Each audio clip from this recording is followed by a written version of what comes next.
உங்கள் வாழ்வில் பல வருடங்களாகத் தொடரும் வேதனை உள்ளதா?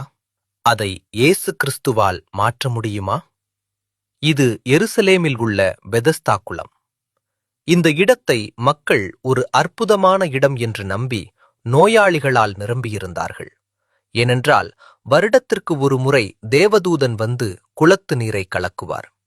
அந்த கலக்கப்பட்ட நீரில் முதலில் இறங்குபவர் எந்த வியாதியாக இருந்தாலும் குணமடைவார். அங்கேதான் 38 ஆண்டுகளாக தன்னுடைய வாழ்வின் பெரும் பகுதியை கழித்த ஒரு துரதிருஷ்டசாலி இருந்தான். ஒவ்வொரு வருடமும் ஒவ்வொரு முறையும் நீர் கலங்கும் போதும் அவனால் சரியான நேரத்திற்கு குளத்தில் இறங்க முடியவில்லை. நான் வருவதற்குள் இன்னொருவன் இறங்கிவிடுகிறான் என்று அவன் வேதனையுடன் சொன்னான். அப்போது அங்கே வந்தார் இயேசு கிறிஸ்து.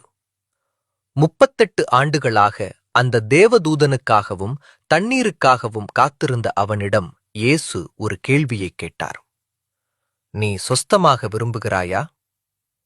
அந்த மனிதன் தன் இயலாமையைச் சொல்ல, இயேசுவோ அவனை பார்த்து, எழுந்து உன் படுக்கையை எடுத்துக்கொண்டு நட என்று ஒரு வார்த்தை சொன்னார்.